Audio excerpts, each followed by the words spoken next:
Hey, good afternoon, guys. Hey, y'all. I'm Coach Jeremy. This is Coach Candace. Hi. And to do something a little bit different today, we wanted to finally take the chance and interview Candace. So Flip the script. I'm going to try to do my best to do the interview, although I don't think I'm as well versed at it as Candace is. I mean, it's a hard act to follow, honestly. Yeah. Oh, I got a phone call, so I hope that didn't. Oh, no, it should be fine. Okay. And yeah. So, and she's going to have hiccups like that, and I'm just not going to know how to deal with it, but it's fine. We're going to get through it. All right. So let's start out with some of the typical stuff that we talk about with people that we interview. What is it that got you into CrossFit? Well, it's your fault. So I just want to Most throw things that. Yeah, I just want to throw that out there. No, I'd done as you know, I'd done a lot of working out in the garage. So you'd had like the Thor programming and stuff like that. And so I would just try to get people to come over, even at the old house, like to the garage and work out with me. And there were a couple people here and there, like Hannah Price. She was like, "Hey, I think you'd really like CrossFit." And I was like, "I don't like Kool-Aid, so I don't think so." And then you went on a deployment with Joey and came back, and it was something that I could do with you because I was always really intimidated to work out with you anyway because you're really strong and really fast. Thank you. You're welcome. And I'm not those things. So I was like, I didn't want to do it. Yeah. Right. I didn't want to suck at it or be in your way. But like with the different modifications and the stuff that you brought home, it was a different mindset. So it turned into something that we could do together and then that we could do with our kids, which was fun. Yeah. So I really liked that aspect about it. And then when Joey and Courtney opened Sango, we could go there and kind of see it. Yeah. Like for real. And it was a lot of fun. And together. Yeah. That was less. I think that's the big difference, right? It's like being able to do it together. Yeah. Because even, especially with like deployments and being gone and stuff, then you kind of lose your accountability partner or lose your routine. And we're always like struggling individually to find that. But then that was a good thing. Yeah. I think what was really cool, and I think you probably kind of created it more than I did, is even when I came back and we started doing it together, had to leave again. Yeah. And then we found ways, and you brief this to people sometimes and show the pictures of us, me deployed and then you back in the garage sending videos to each other. Yeah. Doing like box jump challenges. Yeah. Just, it was something we could do together. So like, even if you were somewhere and you had limited equipment, like I could tell you, hey, I did this, or you could let me know what you did. And then I could do the same thing and we could still do the workout of the day and do it together, even though we were, far apart. Yeah. And I think that was exactly what I got from Joey, is obviously he's an animal. And it was a way that like you can be in the same room participating in the same suck and on various levels of performance, and it doesn't matter. Yeah. And so I thought that was pretty neat. And it's pretty cool that we caught on to it too. With that in mind, though, too, so I think what I've discovered as we keep going on this journey, and I think you probably have, is that in a lot of ways, CrossFit seems to be a lot more women than it does men in a lot of cases. Yeah, I think whenever we first talked about it, and then obviously, like, you went on a deployment and came back, and, like, all of a sudden I had, like, 12 people in the garage, and you're like, hey, man, there's a lot of people trying to work out in the garage. And it was all women that I worked with. Yeah. Or their friends. And so I think when we started talking about seriously entertaining opening a CrossFit gym specifically, we looked at some of the statistics, and I think it was like 70 or 80, like 77% women. Was it that high? Am I just making stuff up? I know it was really high. I know it was more women than men though. Yeah. Whatever it was. Maybe it was 60%. Yeah, we'll go with 60. Maybe like whenever I'll like put it in the comments and be like, actually it was this much. Like a little fact check. Yeah, I don't plan on looking it up myself. But if you want to. It's more women than men. Yeah, we'll just pretend we know what we're talking about. I know everything. Okay.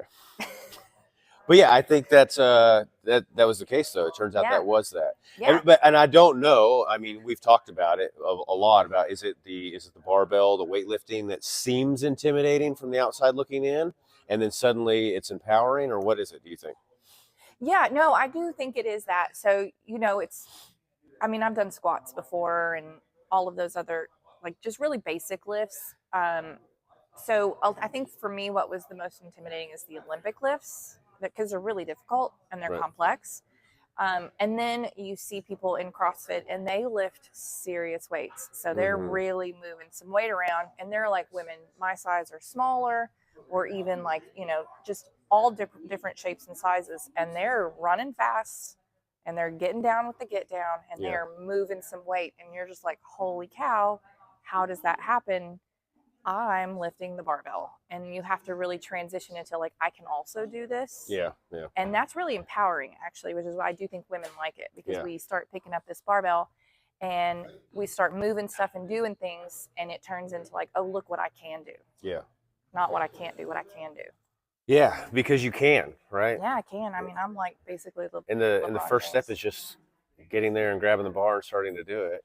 Yeah, you just have to. Yeah, so whoever drags you into a CrossFit gym, Yeah. whoever that may be, like, just don't let it be the scary thing. So is that the big selling point in your mind? Is like finally tackling this thing that seemed like it was hard, but then you realized you could do it? Or is it the community? Because I know we talk about that a lot too. I think a little bit of A, a little bit of B.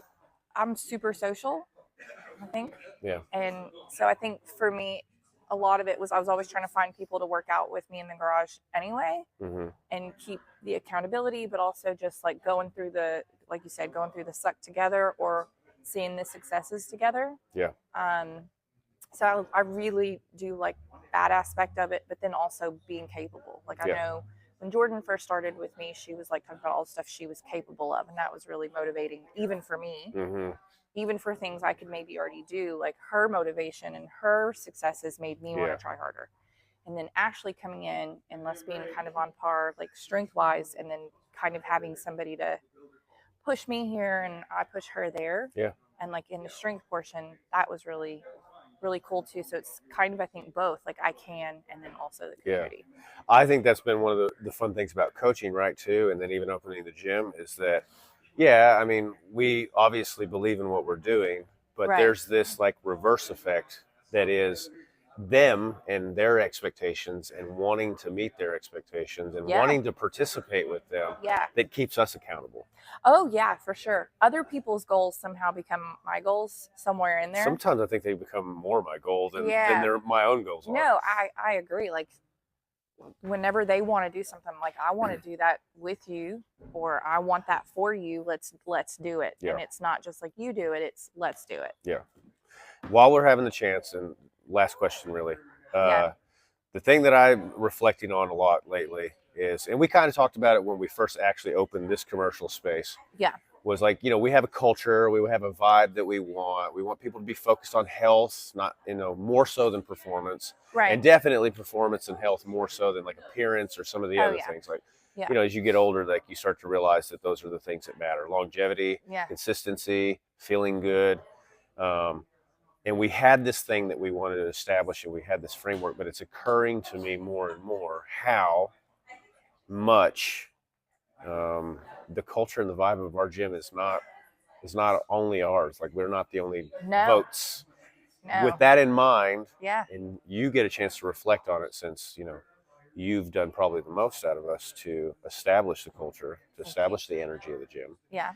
What do you think that people have brought that you weren't necessarily expecting, as far as with the way you saw this place being, Yeah. versus what it's becoming? I mean, it's just how fast it's grown. When we talked about it, we wanted it to be like a community space, and we wanted it to be where people could come, like Exit 8, like, this is our gym. Yeah. Right. And so and I don't mean like our gym, I mean like Exit 8, this is our gym. Yeah, exactly. And so having that spot and like some of the things that we wanted to do, but I think what has changed for me and it's taken a life of its own is like, it's kind of a family. Mm-hmm. And I don't know necessarily that was all me or us. I think it was like the people that walked in. And then now there are people. Well, there are people, like, and our coaches. Yeah. And then we have like Amberly and like Kelsey and Yeah. Marin, and these girls just come in, and it's like, now They change the dynamics. Yeah, they in do. the best way possible. Oh, too. 100%. Yeah. Jimmy. Oh my God, I love Jimmy. Yeah. Beef. Yeah. No, they do. They make it absolutely a place you want to be all the time, and you want to be there when they're there. Yeah. And then the other thing too is like, whenever we were gone right before Christmas, and it was like there was a couple days where we weren't here at the gym, and I missed them. Mm-hmm. I know. Yeah. I was like, what? I could you not. think you're looking forward to your break. I'm gonna go on interval. vacation. I'm gonna go do these things. I'm gonna spend time with my family. And then you're like, checking I the missed. app to see what they're talking about. I wish FOMO, as what Yeah. the kids say, the FOMO. Yeah. You want to be here. And I think the other members feel that, and I think they feel the same way. Yeah. And that's really cool. Yeah, it's contagious, which we already knew that. But what's really cool is that to have it be contagious back to us and then have its own Yeah. energy. Yeah. And it's fun watching it grow with every new person, every new dynamic. So that's Yeah. awesome. I Well, agree. I think we're basically out of time right now because we got to let Justin get back to his class while he's patiently waiting for us to finish. Yo, Justin! But let us know if I did a good job and if you want to hear more from Candace the next time. We appreciate you sticking with us. Bye, y'all. Bye.